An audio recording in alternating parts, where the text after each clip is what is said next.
Congreso de Botánica celebrado en Tuxtla Gutiérrez. Creo que el tema sigue siendo de mucha actualidad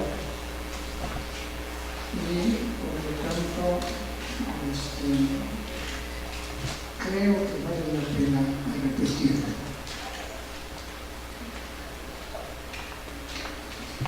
Hace tiempo, cuando éramos estudiantes de la carrera de biólogo, una de las maestras nos hizo saber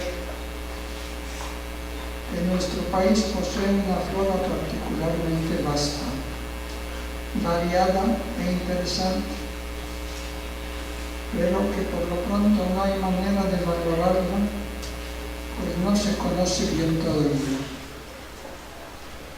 También dijo que su apropiado censo y estudio deberá ser el principal quehacer de la botánica mexicana.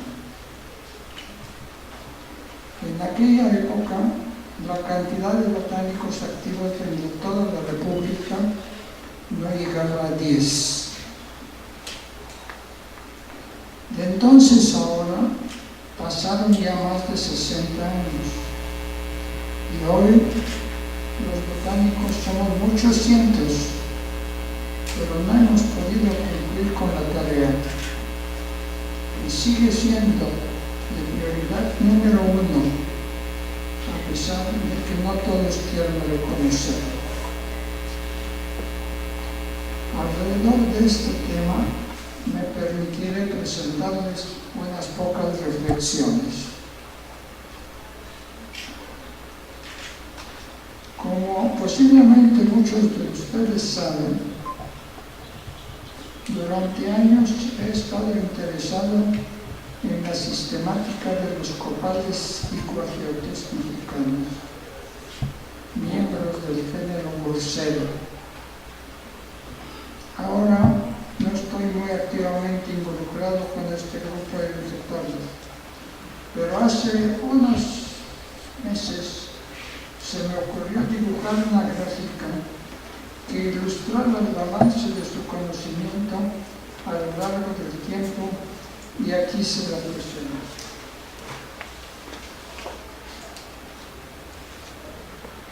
Como puede verse, en 1842 se hizo el primer acopio de las especies mexicanas de Bursera,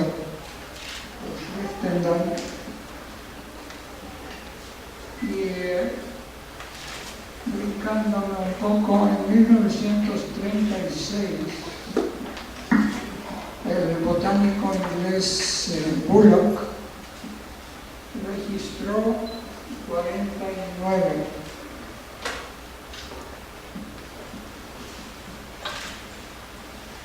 En realidad registró menos, pero como muchos botánicos británicos, era un englobador empedernido, de manera que muchas de las especies las había propuesto en sinonimia, pero en realidad son buenas.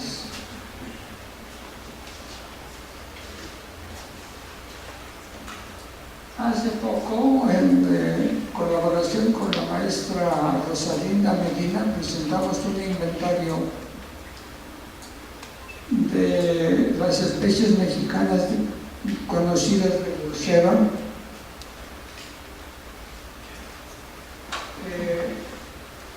Fueron 82, y de esa época a ahora ya sabemos de la existencia de 89 especies de este género en nuestro país. Pero el trazo de la curva indica que aún estamos lejos de abarcar la totalidad del grupo. Gráficas semejantes obtendremos para diversas otras familias y géneros de plantas mexicanas, como por ejemplo las compósitas, bromeliaceae, agave, carex, lombocarpus, mammillaria, pingüícula, salvia y no pocos más. En una ocasión, estimé que para el conocimiento cabal de la flora vascular de México, faltaría todavía encontrar y definir alrededor del 20% de especies adicionales de las ya registradas. Más tarde, con empleo de metodología matemática, el doctor Villaseñor calculó que la deficiencia es de alrededor de 30% y probablemente tal expectativa se encuentra más cerca de la realidad. De regreso con Bruselas, nos consta hoy que casi todos los árboles de este género habitan en bosques tropicales caducifolios bien conservados y que sus poblaciones rápidamente quedan diezmadas con el estorbo. No menos sabida es la circunstancia de que hoy en día, de todos los tipos de vegetación de México, el bosque tropical caducifolio es el que sufre la mayor tasa de desforestación. De la región del Bajío ya desapareció prácticamente por completo. En el estado de Michoacán no queda en buenas condiciones mucho más del 10% de los 27.000 kilómetros cuadrados que originalmente ocupaba. De tales antecedentes surge esta primera interrogante. De la probable veintena de especies que todavía nos falta conocer, ¿cuántas lograremos ver antes de que se extingan por completo? Pasando a un contexto diferente, aunque nada ajeno, me ha llegado la noticia de que en una reunión celebrada hace relativamente poco, se han vertido opiniones acerca del trabajo taxonómico mexicano. En general no fueron buenas, pero al menos una de ellas es sumamente certera, real y relevante, la relativa a su lentitud. Pues no hay mucha duda de que al menos el progreso del conocimiento sistemático integral del universo vegetal mexicano es desesperada y despiadadamente lento. Así, por ejemplo, el proyecto de la flora del Bajío y de regiones adyacentes tuvo su inicio en 1985. Se dedicaron casi 7 años a la labor de intensa exploración del área y en 1992 comenzó la preparación de la propia flora con la estimación de poder terminarla en unos 10 años más.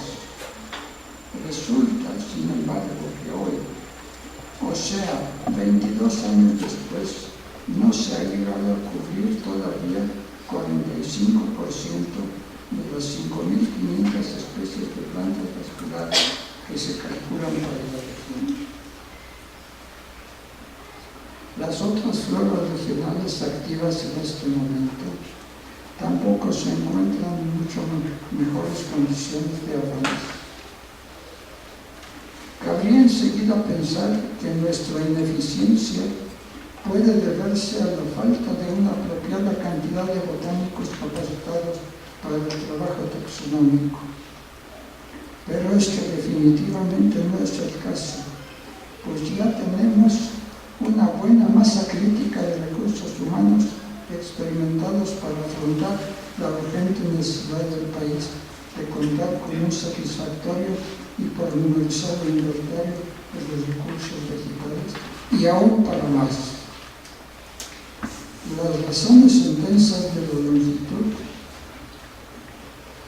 hay que buscarlas por otro lado, y aquí va un ensayo de su explicación. En primer lugar, es importante recordar que el trabajo taxonómico de calidad no es sencillo ni fácil. pues suele exigir y consumir una cuantiosa inversión de esfuerzo intelectual, así como de perseverancia, de tiempo y de paciencia, que requiere su minucioso rigor.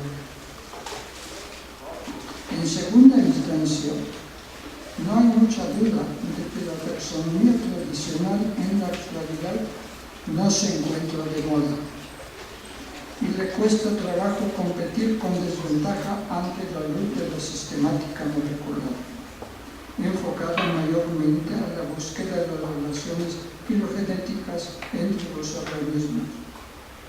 La verdad es, no obstante, que la sistemática molecular es sin duda muy trascendente, pues complementa y enriquece profundamente la tradicional, pero no tiene capacidad de reemplazarla. Y sin ser precisamente la última, la razón más drástica y significativa de la actual lentitud reside en el hecho de que el trabajo taxonómico y más aún el florístico no es apropiadamente apreciado en los sistemas de evaluación del desempeño de la labor de la investigación científica vigentes en México, mismos que a su vez poseen papel fundamental en la contratación, remuneración y promoción del personal dedicado a tal actividad. De esta suerte, el grueso de los botánicos entrenados en la sistemática se ve ahora inclinado, por no decir orillado, a buscar actividades alternas que les proporcionen más reconocimiento y beneficio y a menudo con esfuerzo considerablemente menor. Y aquí cabe entonces la segunda pregunta. De las floras regionales cuya preparación se ha iniciado con tanto entusiasmo, pero que tienen hoy que batallar por su supervivencia, ¿cuántas alcanzará su integral término? Muchas gracias por su atención.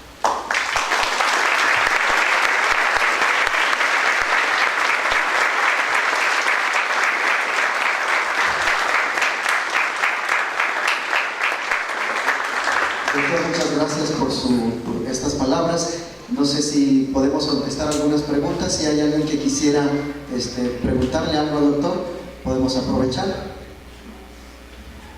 Gerardo. Doctor, sus consideraciones, su reflexión realmente es despiadadamente precisa, pero siendo usted y su grupo de investigación la maestra y sus colaboradores, hasta donde yo sé, probablemente el único o uno de los pocos casos que han concluido exitosamente una flora como la del Valle de México o avanzado sustancialmente la del Bajío. ¿A dónde nos vamos? ¿Qué podemos hacer? ¿Qué se necesita para que ese trabajo se pueda hacer? Dije que la tercera razón sea la falta de apropiado reconocimiento de nuestro trabajo. No es la última, hay otra más. Lo que pasa es que los botánicos no hemos sabido organizar para contrarrestar las medidas en nuestra contra. Y eso es un crecer urgente. Yo creo que hemos tenido a lo largo de la mañana, lástima que no estuvieron, no tuvimos noticiero público en el inicio de las charlas, pero hacíamos esta reflexión acerca de la importancia del trabajo taxonómico y florístico como base para un manejo mejor y un conocimiento más adecuado de nuestra flora. Entonces, no sé, en realidad en muchos de estos eventos, y por eso deseamos acercarnos aquí a la universidad, hay un desánimo y un desaliento de muchos estudiantes jóvenes hacia ese trabajo. Lo ven como un trabajo que solo es de memoria, en donde no hay prácticamente nada interesante que ver. Yo creo que a lo largo de la mañana hemos tenido ejemplos de que sí hay varios aspectos necesarios e interesantes para hacerlo, pero no sé si usted quisiera decirnos alguna cosa dentro de su experiencia a lo largo muchísimos años. Usted ha pasado y ha transitado desde esa época en donde eran un puñado de personas las que se dedicaban y estaban interesadas en concretar su conocimiento y su interés en las plantas a lo que tenemos ahora. Entonces, no sé si aparte de, obviamente, todo lo que nos dijo, tendríamos que reflexionar y tomarlo muy en cuenta, pues quisieras tener algunas palabras a los jóvenes que aquí nos acompañan ahora, que muchos de ellos están aquí por escuchar. Pues dentro de este tema, yo pienso que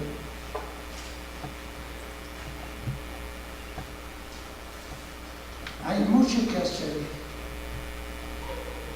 para lo que necesita el país.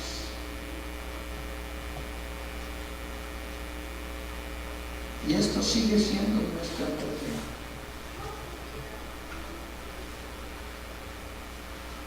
Infortunadamente, los tiempos no son sencillos. Y con frecuencia perdemos de vista lo que es más importante. Muchas gracias.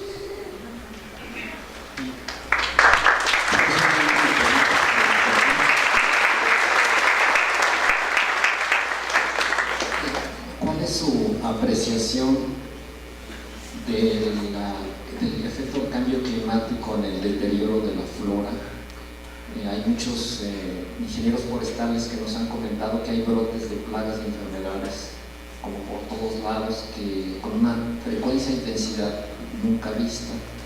En mi apreciación personal, esto es debido al estrés de los árboles por el cambio climático, especialmente en las temporadas secas, que hacen que los árboles sean más susceptibles que antes, y se interpreta como brotes de plagas y enfermedades, como lo hay en el área de la Monarca, pero creo que es más bien cambio climático. ¿Cuál es su apreciación respecto al efecto del cambio climático en el posible empobrecimiento de la flora?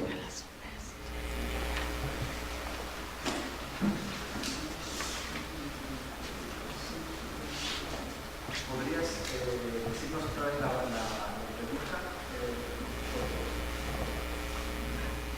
¿Cuál sería su apreciación sobre la posibilidad de que el cambio climático induzca un empobrecimiento de las comunidades vegetales por el estrés que puede generar y la inducción la facilitación de plagas y enfermedades?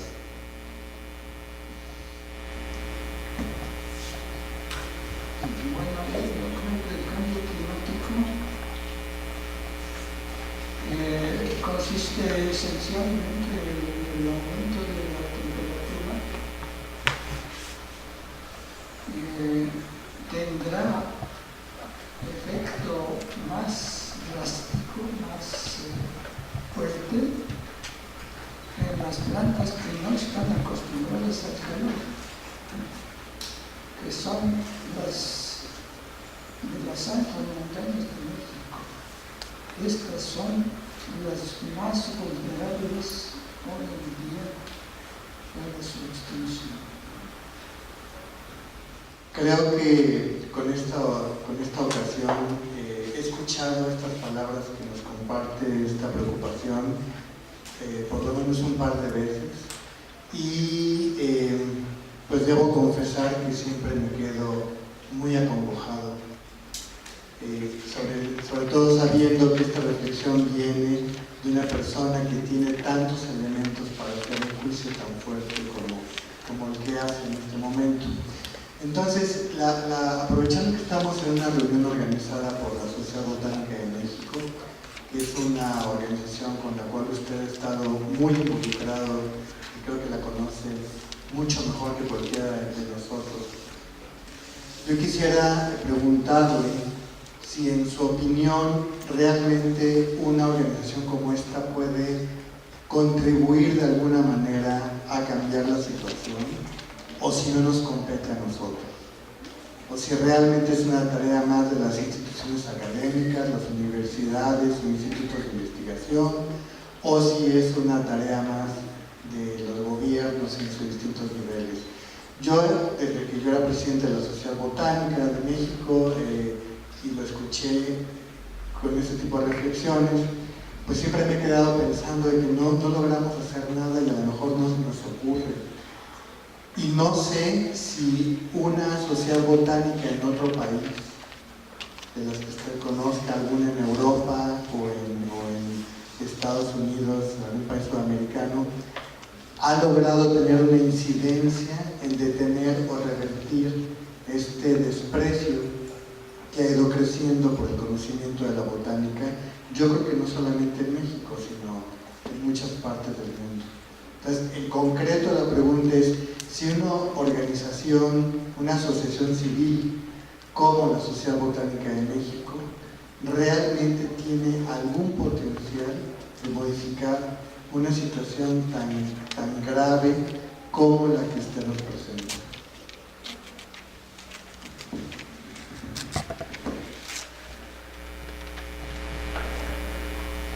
Yo creo que en principio sí.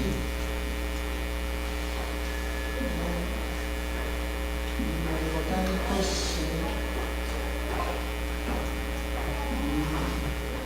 no tenemos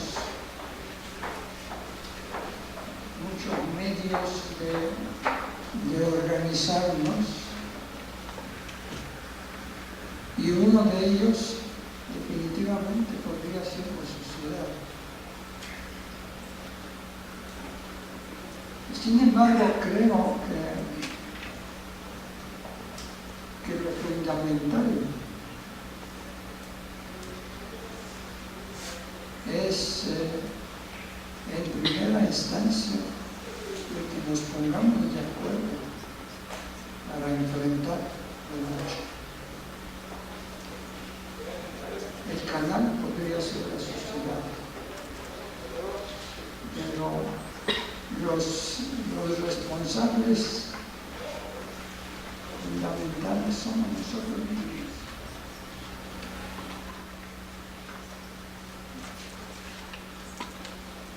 Fíjense que quiero hacer una pregunta que podría compartir con cualquiera de los compañeros que están aquí en el auditorio, biólogos o no, pero me gustaría primero que me dijera si usted considera que es posible definir a las especies, y en segunda instancia, si nos pudiera hacer favor de compartir, si es que existe algo así, su definición de lo que es una especie. Me atrevo a hacer esta pregunta porque pues, es la oportunidad más importante que he tenido de estar con un conocedor de las ciencias biológicas como usted, y me gustaría que lo compartiera con todos nosotros. Entonces, ¿usted cree que es posible definir las especies? ¿Y qué considera usted que es una especie?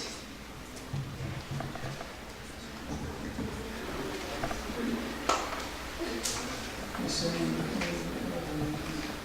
mundo orgánico que nos rodea es diverso, y la forma como procuramos entenderlo es a través de la sistemática. La unidad básica de la sistemática biológica es la especie, que por lo menos en la gran parte, en la gran mayoría de los casos, es una entidad natural. Es decir, el proceso de la evolución biológica ha funcionado de tal manera que su resultado fundamental son precisamente las especies, que son entidades de organismos que pueden reproducirse fácilmente entre sí y que tienen barreras para reproducirse en forma cruzada.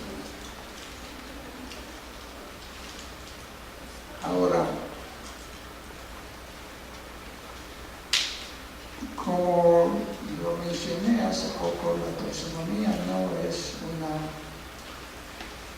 una disciplina fácil para entender precisamente la existencia de las especies. Se necesita, ¿qué diría yo? Se necesita mucha ciencia, pero también algo de arte.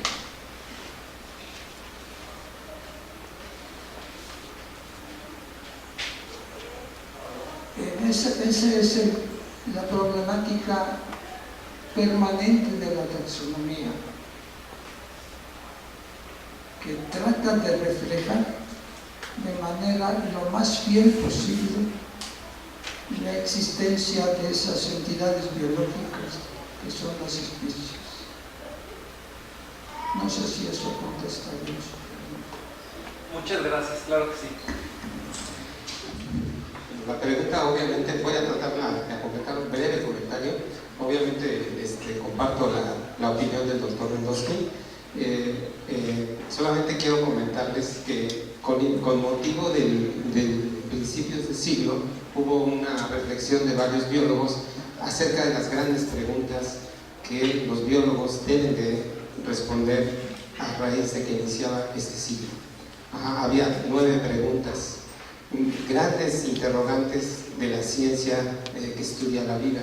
Una de ellas, por ejemplo, era cómo se distribuyen las especies, dónde están, cómo podemos explicar su distribución. Pero la primera, el reto número 1 es ¿qué es una especie? Y había toda una reflexión de artículos. Si ustedes están interesados, yo lo puedo compartir con quien sea. Es una publicación del 2000 de Krakow en los anales del Missouri Botanical Garden. Es muy interesante y pues ahí nos planteaba toda una agenda de investigación amplia para este nuevo siglo, uno de los grandes retos humanos que la humanidad tiene enfrente. Oiga, doctor, pues partiendo de la experiencia de usted y sus colaboradores y otros grupos valientes que han iniciado la producción de floras como la flora de Veracruz y varios otros ejemplos, en mi propia institución, la flora del Valle de Tehuacán, Yucatán,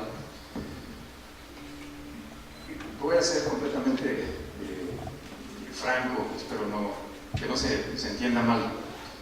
Mi impresión es que uno de los problemas que tenemos es que estamos dando la batalla en muchos frentes. Estamos empezando de cero en distintas regiones, repitiendo, a lo mejor tomando experiencias de otros grupos, pero partiendo piedra desde el principio en muchos casos. Ahora, dado el problema que comentaba hace un rato, que existen pocos expertos, pocas monografías, o una buena proporción de la flora nacional no ha sido abordada con ese nivel de detalle. Mi pregunta en particular es, ¿qué tal si a la par, sin minimizar o sin interrumpir estos esfuerzos de las floras regionales o idealmente nacional, tratamos de enfatizar la monografía botánica?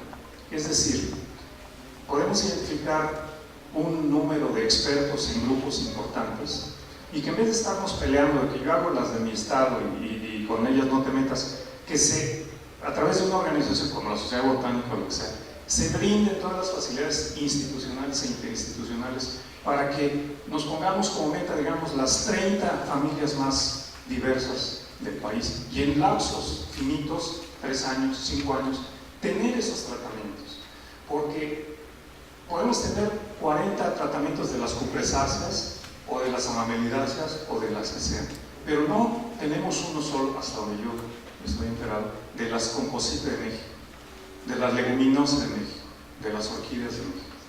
Entonces, sin minimizar o sin competir necesariamente con los proyectos florísticos, al menos ya los ya iniciados, ¿cómo podríamos promover que los expertos tengan la capacidad y el apoyo interinstitucional para que hagan lo que mejor saben hacer?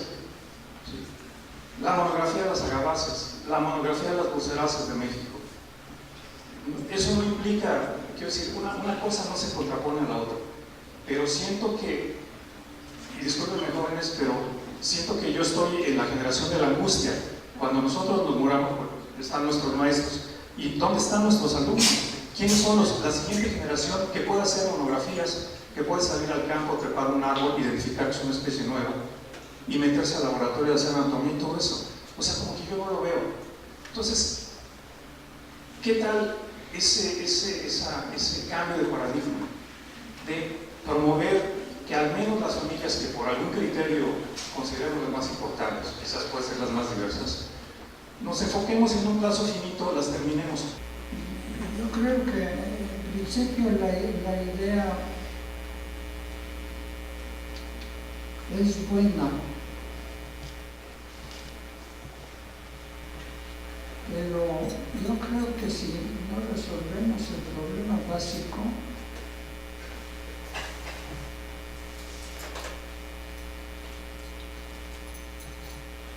si no resolvemos cómo remediar la lentitud del avance del trabajo taxonómico,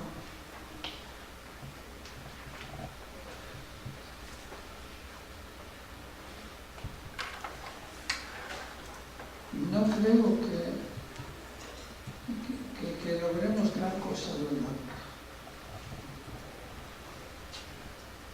Es decir, nada más va a ser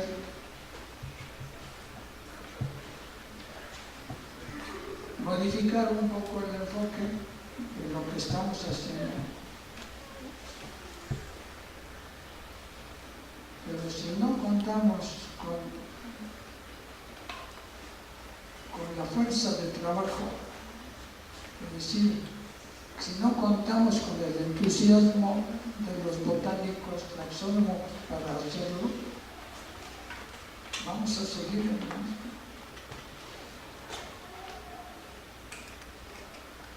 El taxónomo necesita estar motivado.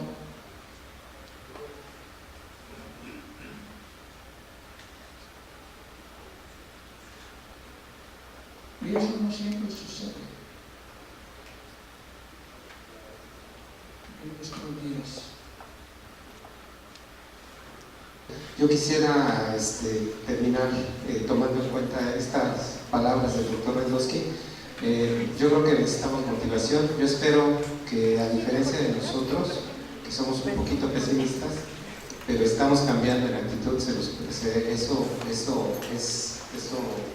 es algo que está pasando en varios de nosotros. Varios de ustedes se motiven, sean positivos y tomen estas palabras como una guía, como un estímulo para volver sus ojos hacia el estudio de la botánica, de la florística, como herramientas muy importantes, base para sus estudios. Es algo que a ustedes les va a ser muy útil y es algo que el país requiere. Hemos tenido ejemplos de ello, hemos escuchado expertos que nos han demostrado la pertinencia de ese tipo de trabajo de investigación, la vigencia que tiene en esas áreas. Entonces yo los exhorto a que nos vayamos con una sonrisa. Tuvimos el privilegio de escuchar muy buenas pláticas, escuchar reflexiones interesantes con respecto al tema y sobre todo tener la oportunidad de escuchar al doctor Rendosky aquí con nosotros. De verdad le agradezco muchísimo que él haya aceptado dedicarnos unos minutos, unas horas de su valioso tiempo para escucharlo. Se lo agradezco profundamente en nombre de la Sociedad Botánica de México, que él ama profundamente.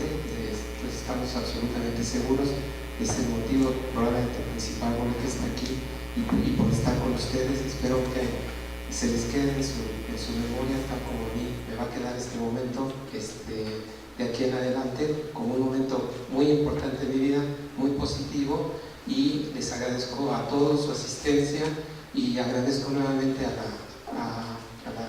la Universidad Michoacana su asistencia y a los ponentes que participaron y aceptaron mi invitación para estar aquí.